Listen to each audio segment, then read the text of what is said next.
Alhamdulillahi Rabbil Alamin. Wassalatu wassalamu ala ashrafil anbiya'i wal mursalin wa ala alihi wa ashabihi ajma'in. Allahumma rabbi shrah li sadri wa yassir li amri wa hlul 'uqdatam min lisani yafqahu qawli. Wa la hawla wa la quwwata illa billahil 'aliyyil 'azim. Allahumma la sahla illa ma ja'altahu sahla wa anta taj'alul huzna in syi'ta sahla. Rabbi yassir wa la tu'assir wa atmim bil khair, amma ba'. Al-Quran kalamullah. Muka surat 85, 86. Wa min kalamillahi subhanahu al-Quranul azim. Wa huwa kitabullahil matin, wa huwa kitabullahil mubin, wa hibluhul matin, wa siratuhul mustaqim. Tanzilu Rabbil Alamin.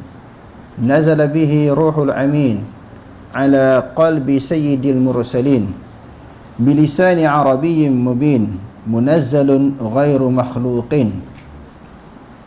Minhu bada'a wa ilahi ya'ud wa huwa suwarun muhkamatun wa ayatun bayyinat wa hurufun wa kalimat. Man qara'ahu fa'arabahu falahu bikulli harfin 10 hasanat. Lahu awwalu wa akhiru, lahu awwalun wa akhirun wa ajza'un wa ab'adun, matluun bi alsinati mahfuzun fis sudur, masmu'un bil adabi, masmu'un bil adhani, maktubun fil masahif, fihi muhkamun wa mutasyabih, wa nasikhun wa mansukh, wa khasun wa 'am, wa amrun wa nahyun.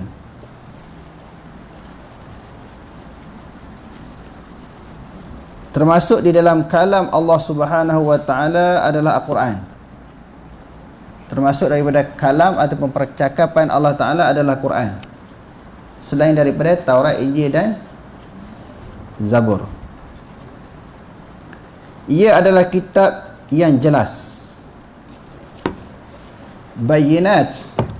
Ayat-ayat yang lepas yang kita telah pelajari, sifat Al-Quran ini adalah jelas dan terang.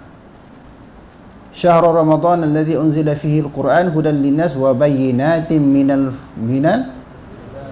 huda wal furqan. Di samping dia adalah merupakan huda dan juga furqan, dia juga adalah mubayyinat. Apa makna mubayyinat? Petunjuk, membezakan hak dan batil. Dia adalah juga merupakan mubayyinat, maknanya memberi keterangan-keterangan, penjelasan-penjelasan. Maka tidak berlaku kekeliruan daripada ayat Quran. Sebab tujuan Allah Subhanahu wa taala menurunkan Al-Quran ini untuk apa? Selain daripada petunjuk, untuk bagi orang faham. Bila nak bagi faham, manusia faham, hasil pada kefahaman tersebut dapat diikuti dengan amalan. Jadi tak ada masalah, Quran ni boleh faham, semua orang boleh faham. Cuma ada ayat-ayat yang kita tak jelas, tak faham. Kalau orang tak boleh bahasa Arab, dia tengok terjemahan. Tak faham lagi, tengok tafsir. Dan kitab-kitab tafsir ni ada di dalam berbagai bahasa. Jadi nak terangkan kepada kita, Quran ni memang suatu ataupun sebuah kitab yang sangat jelas tentang keterangan dan maksudnya.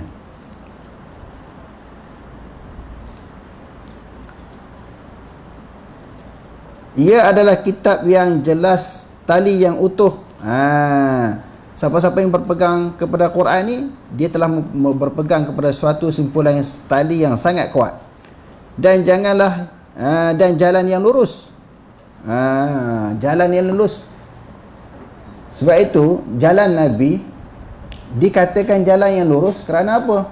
Kerana berpandukan Quran. Wa anna hadza sirati mustaqiman fattabi'uhu wa la tattabi'us subula fatafarraqa bikum an sabilih. Kenapa Nabi ini disebut jalan yang lurus bila ikut Nabi? Kerana Nabi berpegang teguh dengan Al-Quranul Karim. Diturunkan Tuhan semesta alam Jadi Tuhan ini, yakni Allah Subhanahu wa taala, dia bukan Tuhan untuk orang Islam semata-mata ataupun Tuhan untuk orang Islam sahaja. Dia Tuhan kepada alam. Alhamdulillahirabbil alamin. Segala puji bagi Allah, Tuhan sekalian alam. Maknanya Tuhan ataupun Allah ini bukan Tuhan hanya milik orang Islam, bahkan milik kepada alam ini. Apa makna alam? Ma siwallah. Selain daripada Allah, semua dipanggil alam. Ataupun disebut juga sebagai makhluk yang dicipta. Maknanya Allah Ta'ala ni Tuhan semua. Bukan untuk Tuhan kepada orang Islam sahaja. Dibawa oleh Ruhul Amin, malaikat yang amanah. Banyak mana ayat yang Allah Ta'ala perintahkan malaikat Jibril ini? Ruh adalah malaikat Jibril. Banyak mana ayat, banyak mana surah, berapa juzuk yang ada dalam Al-Quran yang diperintahkan oleh Allah Ta'ala turunkan kepada Nabi Muhammad, semua ada sampaikan. Tak ada satu yang tercicir, yang tertinggal, yang disembunyikan, yang tersorok. Tak ada. Bersifat dengan sifat amanah. Kepada hati Sayyid Mursalin, penghulu kepada para Nabi. Sampaikan, lalu Nabi hafal dan Nabi ingat semua ayat Quran tu. Dia ingat terus. 30 juzuk Al-Quran ni Nabi ingat semua. Dengan lisan Arab yang jelas. Bahasanya bahasa Arab. Jelas pula tu. Bahasa Arab yang jelas. Ia kalamullah yang diturunkan, bukan makhluk. Kalam Allah Ta'ala tu bukan makhluk. Kalau kalam manusia ni makhluk, kalam Allah Ta'ala bukan makhluk. Daripadanya Al-Quran terbit dan kepadanya ia akan kembali. Maknanya Quran terbit daripada Allah, kembali besok kepada Allah. Disebut di dalam hadis, di antara tanda-tanda hari kiamat ini, Quran tu Allah Ta'ala tarik. Sama ada tarik di dalam ingatan, hafalan manusia, ataupun tarik daripada cetakan, kembali kepada Allah Ta'ala balik. Jadi maknanya hebat. Sebelum Allah Ta'ala tarik daripada ingatan kita, daripada mushaf, kita kena baca dan kita kena amalkan isi yang terkandung di dalam Al-Quran. Besok pada masa tu baru kita nak menyesal, Quran dah tak ada, Quran dah hilang. Masa Allah Ta'ala bagi peluang untuk kita hafal, untuk kita baca, untuk kita amalkan, jadi kita abaikan, kita tidak bersungguh-sungguh, tidak bersemangat. Apatah lagi bulan-bulan puasa ni tak semangat nak baca Quran, rugi kita. Disediakan pahala yang berganda. Baca Quran ataupun sesuatu ibadat yang dibuat sebelum kedatangan Ramadan, sebelum masuk bulan Ramadan, pun pahala banyak. Al-hasanatu bi asyri amsalih bi asyri amsalihha. Satu kebajikan dibalas 10. Kalau buat dalam bulan Ramadan, lagi Allah Ta'ala lipat gandakan pahala ibadat yang dilakukan. Jangan kita terlepas peluang keemasan ini untuk mendampingkan diri kita dengan Al-Quran. Ia adalah kumpulan surah-surah muhkamat, jelas maknanya, dan ayat-ayat yang terang nyata. Dia ada muhkam, dia ada mutasyabih, terdiri pada huruf-huruf dan patah-patah perkataan. Sesiapa yang membacanya lalu mengi'rabkan. Apa maksud membaca dan mengi'rabkannya? Iaitu tilawah Al-Quran dengan fasih menurut lunas bahasa Arab. Maka ia akan memperolehi 10 kebajikan, yakni 10 pahala pada setiap huruf. Bukan setiap kalimah, bukan satu ayat, bukan satu kalimah, bukan satu surah dapat 10. Tetapi yang dimaksudkan di sini satu huruf. Bukan satu kalimah, satu huruf Allah Ta'ala bagi 10 pahala. Maka ia ada bermula dan penutup, terdiri daripada beberapa juzuk dan bahagian. Dibaca dengan lisan, tersemat dalam hati, didengari oleh telinga, dan tertulis di dalam pada lembaran. Jadi Quran ini sifat Al-Quran yang wajib kita imani, yang wajib kita percaya. Di dalamnya ada ayat muhkam, jelas, dan mutasyabih, samar-samar. Naksih, memangsuhkan, dan mangsuh, dimangsuhkan. Khusus dan umum, serta perintah am dan juga amar dan juga larangan.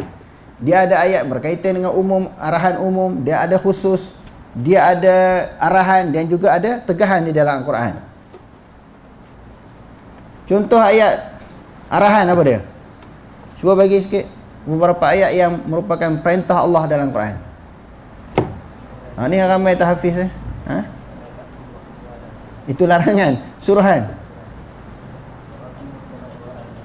Lagi selain daripada tu, ayat suruhan.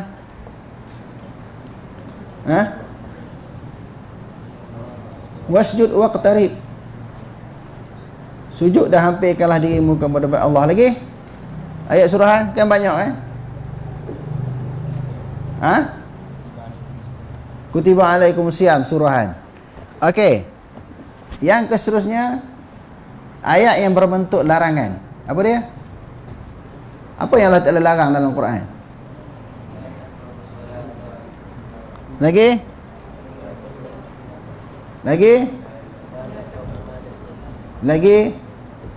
Banyak kan? Suruhan dan juga larangan.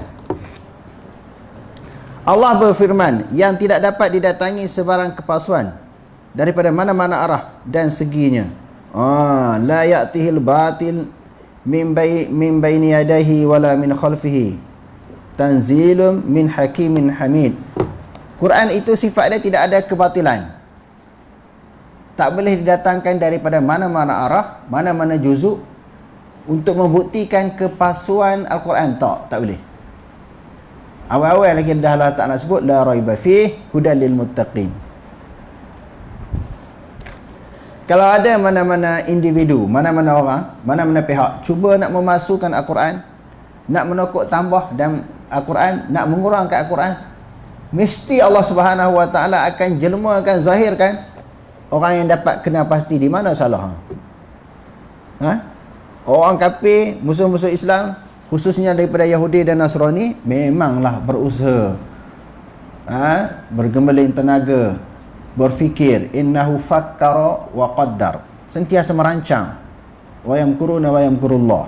Bagaimana nak putar balik ayat Quran, nak tokok tambah ayat Quran ni supaya orang Islam baca jadi sesat? Begitu lama usaha-usaha yang dilakukan oleh mereka sampai sekarang tak berjaya. Kalau ada mereka buat, adalah beberapa cubaan yang dilakukan oleh pihak musuh ini untuk memasukkan Al-Quran dapat sahaja dikesan oleh orang Islam. Di antara kehebatan agama Islam ini, Allah Subhanahu Wa Ta'ala jadikan kepada penganutnya orang yang ramai ingat Al-Quran. Jadi tak usah cetak, salah cetak ke, tersilap ke, memang saja-saja buat silap ke, tak boleh, orang Islam akan kesan. Nampak? Itu Allah Ta'ala sayang kepada agama Islam ni. Dijaga Al-Quran ni sampai kiamat. Inna nahnu nazzalna zikra wa innahu lahafizun. Kami menurunkan Quran ini dan kami juga bertanggungjawab jaganya sampai bila? Sampai kiamat. Dulu orang kafir zaman Nabi pun Allah Ta'ala dah cabar kan. Wada'u syuhada'akum min dunillah in kuntum sadiqin. Tak berjaya sampai sekarang. Cubaan tu dilakukan beberapa kali nak memasukkan Al-Quran, tapi tak berjaya sebab dia kalam Allah. Ini keimanan, kepercayaan, keyakinan kita. Wa qawluhu ta'ala qul la in ijtama'atil insu wal jin ala an ya'tu bimisli hadzal Quran.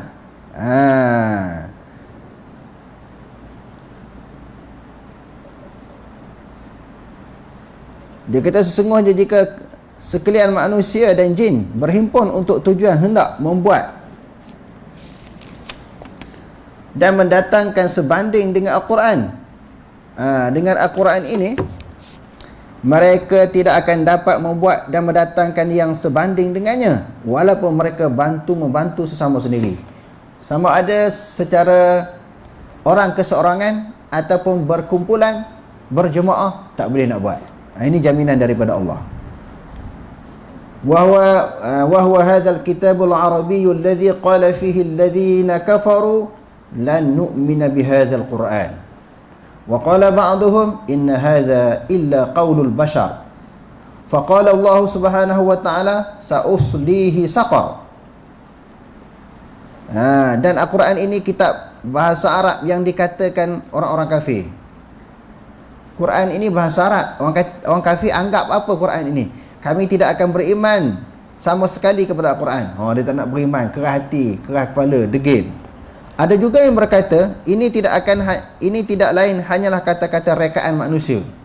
Ini bukan kata kalamullah, ni kata-kata manusia. Jadi Allah Ta'ala kata, wa in kuntum fi raibin mimma nazzalna ala abdina fa'tu bi suratin min mislihi wada'u syahada'akum in kuntum min dunillah in kuntum sadiqin. Maknanya cabaran itu telah disebut oleh Allah Subhanahu wa taala di zaman Nabi Muhammad lagi. Maka mana mungkin Quran itu adalah merupakan satu ciptaan, rekaan, karangan, tulisan manusia. Maka Allah Subhanahu wa taala berfirman tentangnya, disebabkan kekufuran itu aku akan masukkan dia orang kafir ke dalam neraka saqar. Sebahagian daripada mereka berkata tentang Al-Quran, ia adalah syair. Dia adalah syair semata-mata. Qala ba'duhum huwa syi'run. Faqala Allah Ta'ala wa ma 'allamnahu syi'ra wa ma yanbaghi lah. In huwa illa zikrun wa Qur'anun mubin. Maka Allah Ta'ala menjawab, Nabi Muhammad bukanlah penyair dan kami tidak mengajar syair kepadanya dan kepandaian bersyair. Itu pula tidak sesuai baginya. Yang kami wahyukan kepadanya itu tidak lain melainkan nasihat pengajaran, nasihat pengajaran dan kitab suci yang memberi penerangan. Falamma nafallahu anhu annahu syi'run wa ataitahu qur'anan lam yabqa syubhatun lidhi lubbin fi anna al-qur'ana huwa hadzal kitabul arabiyyul ladzi huwa kalimatun wa hurufun wa ayatun lianna ma laysa kadzalika la yaqulu ahadun innahu syi'run. Wa qala Allah azza wa jalla wa in kuntum fi raibin mimma nazzalna ala 'abdina fa'tu bi suratin min mislih wa da'u syuhada'akum min dunillahi in kuntum shadiqin. Tak kala Allah menafikan bahawa Al-Quran itu syair dan menetapkannya sebagai Al-Quran, tiadalah lagi sebarang kesamaran.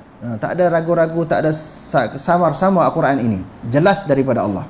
Bagi orang yang berakal bahawa Al-Quran adalah kitab berbahasa Arab ini, yang terdiri daripada patah-patah perkataan, susunan huruf dan potongan ayat. Kerana sesuatu yang bukan sedemikian, tiada sesiapa pun yang akan menganggap syair.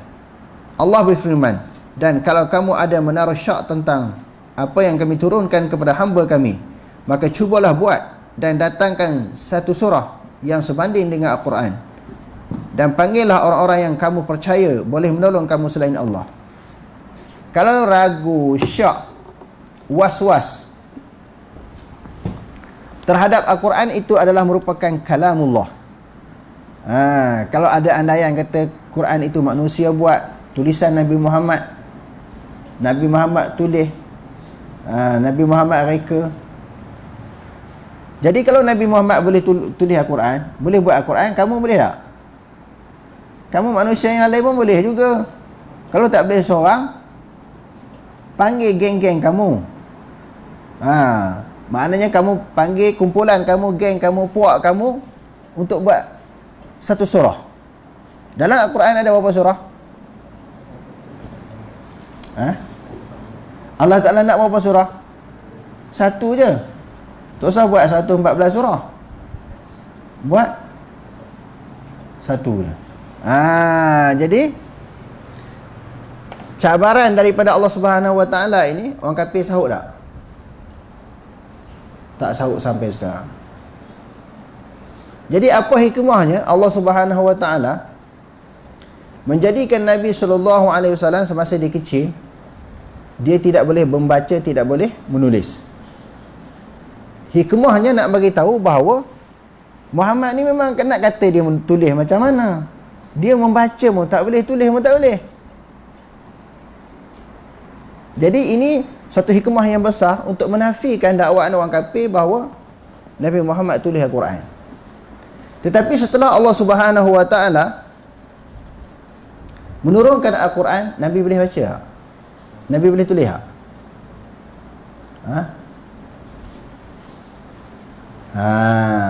Nabi ni adakah dia tak boleh menulis, tak boleh membaca daripada lahir sampai dia wafat, yang disebut sebagai ummi?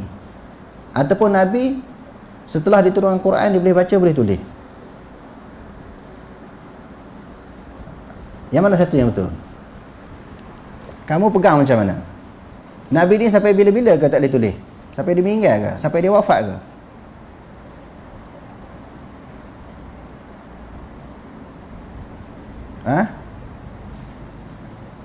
Buka ayat 48 surah Ankabut.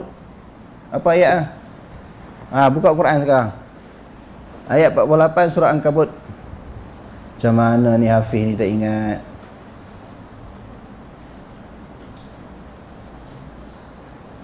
Wa ma kunta tatluhu min qablihi wa la takhutuhu bi yaminik idzal lartabal mubtilun. Buka ayat 48 surah Ankabut.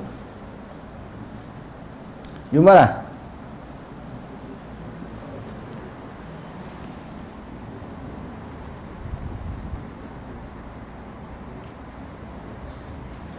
Jadi kamu tidaklah boleh membaca min qablihi, sebelumnya, sebelum turun Al-Quran. Wala takhutuhu bi yaminik, kamu tak boleh tulis dengan tangan kanan kamu. Sebelum turun Quran memang tak boleh baca. Tapi setelah turun boleh. Bila Nabi beruzlah di Gua Hira, datang malaikat peluk dia, Iqra, dia kata apa?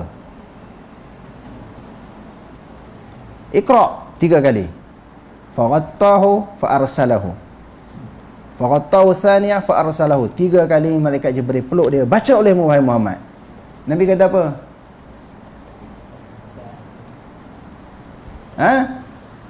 Nabi kata apa bila malaikat suruh dia baca? Seorang pun tak ingat. Nabi kata apa? Apa jawapan Nabi? Kalau dalam bahasa Arab dia kata wa ma ana biqari'in. Makna apa? Orang terjemah, saya tak erti membaca. Sebahagian ulama bukan terjemah macam tu. Aku nak baca apa? Macam seorang ulama yang terkenal di Pakistan, namanya Maulana Syekh Salimullah Khan. Dia pengurusi guru pondok seluruh Pakistan, pengurusi guru pondok Deobandi di Pakistan. Dia sebut sebenarnya bukan satu terjemahan. Wa ma ana biqari'in tu dia ada beberapa maksud sebenarnya. Sebagian ulama tak kata wa ma ana biqari'in tu aku nak baca apa? Dia terjemah di dalam bahasa Urdu, metu kia partahu. Aku nak baca apa? Sebab Quran tak turun lagi. Metu kia partahu. Aku nak baca apa? Maknanya selepas turun dia reti baca, dah reti menulis. Banyaklah sejarah dan juga hadis. Di antaranya ulama ambil syahid perjanjian Hudaybiyah yang Rasulullah suruh padam tulis Muhammad kan. Maknanya dia reti baca. Dan beberapa peristiwa yang daripada syahid-syahid daripada hadis Nabi, ulama istinbat bahawa Rasulullah ni setelah diturunkan Al-Quran memang dia boleh baca, boleh menulis. Sebelum diturunkan Al-Quran memang tak reti baca lah. Sebagai satu hikmah yang kita sebut tadi, apa dia? Supaya nak tolak dakwaan orang kafir yang mengatakan, yang menganggap, yang mendakwa Quran itu rekaan ciptaan ataupun tulisan Muhammad. Kamu boleh baca umur apa? Boleh membaca, boleh menulis? 5 tahun? 6 tahun? Boleh membaca, boleh tulis 6 tahun? Takkanlah kamu lebih cerdik daripada Nabi. Nabi lagi cerdik daripada kamu lah. Sudah tentu Nabi boleh membaca, boleh menulis lebih hebat daripada kamu. Iman mana iman? Kamu boleh baca, menulis umur apa? Oh, dia ni tua bangka baru boleh. Maknanya Nabi ni cerdik. Lagi dia cepat boleh membaca, lagi cepat menulis. Cuma ketika dia dilahirkan dan sampailah sebelum diturunkan wahyu oleh Allah Subhanahu wa taala. Selepas tu dia boleh membaca, boleh menulis. Okey. Tidak harus dia mencabar mereka untuk mendatangkan bandingan sesuatu yang tidak diketahui dan tidak menjangkau hakikatnya oleh akal. wala yajuzu an yatahaddathahum wala yajuzu an yatahaddahum bil ityani bimisli ma la yudra ma huwa wala yu'qal. Wa qala Allah Ta'ala wa idza tusla alaihim ayatuna bayyinat qala alladhina la yarjuna liqa'ana ati bil qur'anin ghairi hadha aw baddil. Allah Ta'ala berfirman, dan apabila dibacakan kepada mereka ayat-ayat kami yang jelas nyata, berkatalah orang-orang yang tidak menaruh ingatan menemui kami. Tidak menaruh ingatan menemui kami, apa maksud? Tak teringat nak bertemu dengan Allah Ta'ala, tak yakin akan bertemu dengan Allah Ta'ala, yakin hari kiamat tu tak berlaku. Kalau yakin hari kiamat itu berlaku, maka apa dia? Maka yakinlah bertemu dengan Allah Ta'ala. Banyak janji-janji Allah Subhanahu Wa Ta'ala, wa ilaina turja'un, kepada kami kamu dikembalikan. Ada ayat wa ilaihi yurja'un, kepadanya lah mereka dikembalikan. Jadi menunjukkan bahawa manusia ini akan bertemu dengan Allah. Bagi orang yang tak yakin berlaku pertemuan dengan Allah Subhanahu Wa Ta'ala, dia tak yakin Quran itu datang daripada Allah. Qul ma yakunu li an ubaddilahu min tilqa'i nafsi fa asbata anna al-Quran huwa al-ayatu allati tusla alaihim, wa qala Allah Ta'ala bal huwa ayatun bayyinatun fi suduril ladzina utul 'ilm, wa qala Ta'ala innahu laqur'anun karim fi kitabin maknun la yamassuhu illa al-mutahharun ba'da an aqsama ala dhalik. Katakanlah wahai Muhammad, aku tidak berhak menukarnya dengan kemahuanku sendiri. Demikian Allah menetapkan bahawa Al-Quran itu adalah ayat-ayat yang dibaca kepada mereka. Allah Ta'ala berfirman, bahkan ia ayat-ayat keterangan yang jelas nyata, yang terpelihara dalam dada orang-orang yang berilmu.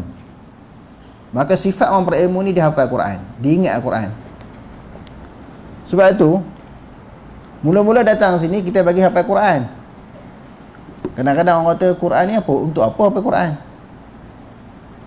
Ada di kalangan pelajar ni, pelajar yang ada sebahagian daripada pelajar kita, seorang dua telah berhenti.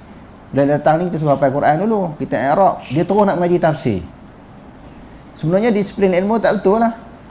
Orang dulu-dulu mula-mula dia belajar ilmu alat dulu, belajar bahasa Arab dulu, ilmu alat, nahwu, sarah, balaghah, mantik dan sebagainya, baru dia belajar ulum syar'iyah, baru dia belajar ilmu, dia belajar asas dulu. Ini dia mari-mari terus nak belajar tafsir sebab dia dapat maklumat. Sekolah apa kita ni? Dar Tafsir Quran wal Hadis kan? Oh ni mengaji tafsir terus. Dia mari terus nak belajar tafsir. Hari pertama kita tak ajar tafsir, kita ngajar nahwu sarah dulu, matan jurmiyah, matan bina dulu. Akhirnya dia berhenti. Tak faham disiplin ilmu, terus nak ambil belajar atas terus. Jadi sifat Al-Quran tu dia kata di sini apa dia?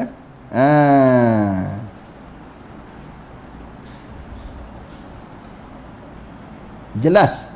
Dia kata tersimpan di dalam orang yang berilmu. Maknanya orang berilmu ni mesti kena ingat Quran. Kalau orang alim tak ingat Quran, maka dibimbangi pendapat, fatwa, pandangan dia jadi salah. Sebab tu kena ingat Quran. Quran dulu sebelum nak hafal matan jumriyah, matan bina, matan apa lagi. Matan-matan ilmu alat ni, maka hafal matan yang paling besarnya, yang utama, yang asas adalah Quran. Sebab tu kena ingat Quran. Tak ingat semua, sebahagian daripada Quran kena ingat. Itu asas nak jadi alim. Berapa orang ramai orang alim di Malaysia ni tak ingat Quran. Bila ceramah, mengajar jadi larilah daripada apa yang disebut oleh Allah Ta'ala dalam Quran. Dibagi andaian sendirilah. Saya rasa hukum ni macam ni, usul ni macam ni. Islam tu dia pakai rasa-rasa. Kalau Quran tak ingat, hadis lagi tak ingat. Tak ingat satu, tak belajar satu. Ilmu-ilmu yang bersangkut paut dengan Quran, ilmu-ilmu yang bersangkut paut dengan hadis. Ini yang jadi masalah kepada masyarakat. Quran, hadis ni dianggap satu ilmu yang tidak penting.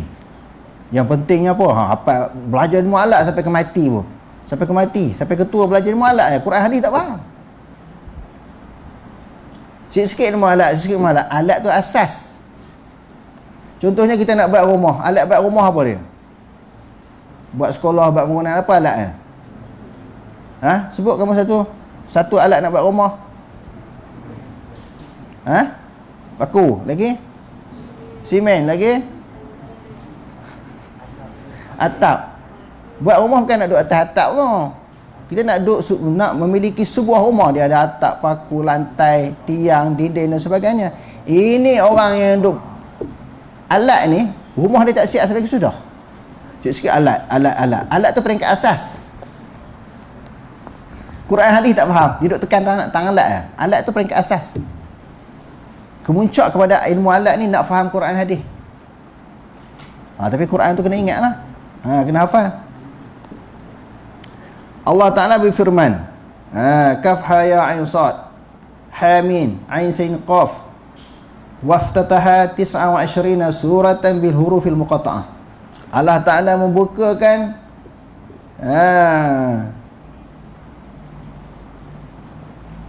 29 surah yang dimulakan dengan huruf yang terpotong. 29 surah huruful muqatta'ah, yang kita sebut itu huruful muqatta'ah fi awali suar. Huruf-huruf muqatta'ah ini juga sebahagian ulama kata apa? Ayat mutasyabihat. Jadi Allah Ta'ala buka apa?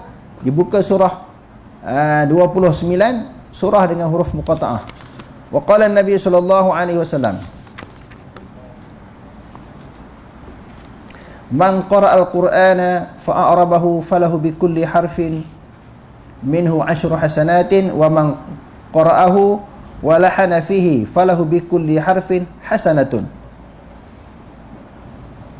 Sesiapa yang membaca Al-Quran lalu dia membetulkan bacaannya, maka baginya ganjaran dengan setiap huruf daripada Al-Quran itu 10 kebaikan.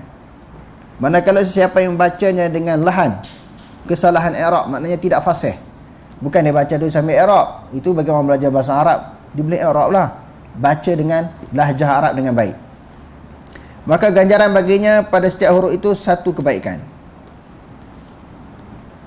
Iqra'ul Qur'ana qabla an ya'tiya yaumun qabla an ya'tiya qaumun yuqimuna hurufahu iqamata sahmi la yujawizu taraqiyahum yata'ajjaluna ajrahu wala yata'ajjaluna. Bacalah Al-Quran sebelum bacalah Al-Quran sebelum datang satu kaum yang menegakkan huruf-hurufnya seperti mereka menegakkan anak panah, tetapi bacaan mereka tidak melepasi kerongkong mereka. Mereka minta disegerakan ganjarannya di dunia dan tidak minta dilewatkan ganjaran di akhirat. Tapi baca tak masuk dalam hati, sampai kat mulut je, tak masuk sampai ke dalam, tak ada penghayatan, tak ada tadabbur daripada ayat Quran. Kita takut jadi macam tu baca Quran ni. Tak jadi apa baca Quran ni. Bulan puasa ni 2-3 kali khatam, bangga dengan khatam ni, tapi tak masuk dalam hati baca Quran. Nak masuk dalam hati macam mana, terjemah pun tak faham. Dia tak tahu arahan-arahan perintah-perintah Allah Ta'ala dalam Al-Quran. Quran ni bukan suruh baca ni, dia suruh baca dengan penghayatan, dengan tadabbur. Afala yatadabbaruna al-Quran am ala qulubihim aqfaluha. Apakah kamu tidak mentadabbur ayat-ayat Al-Quran? Apakah mereka tidak mentadabbur ayat-ayat Quran, ataupun di dalam hati mereka ada kunci yang menutup, menghalang diri mereka daripada memahami ayat-ayat suci Al-Quran? Baca saja je. Banyaknya orang kita baca Quran ni sekadar untuk menghasilkan pahala, bukan untuk faham, apatah lagi untuk diamalkan isi yang terkandung di dalam Quran. Jadi ambil peluang bulan puasa ni sampai baca Quran, tengok terjemahan. Ustaz duk ajar terjemahan secara lafziah tu kan, dah berapa juzuk dah habis. Kalau pelajar lama 3 juzuk lebih lah. Baru kita dapat menghayati tadabbur Al-Quran bila kita dapat menterjemahkan Al-Quran secara harfiah. Ini maknanya dapat membantu untuk kita tadabbur.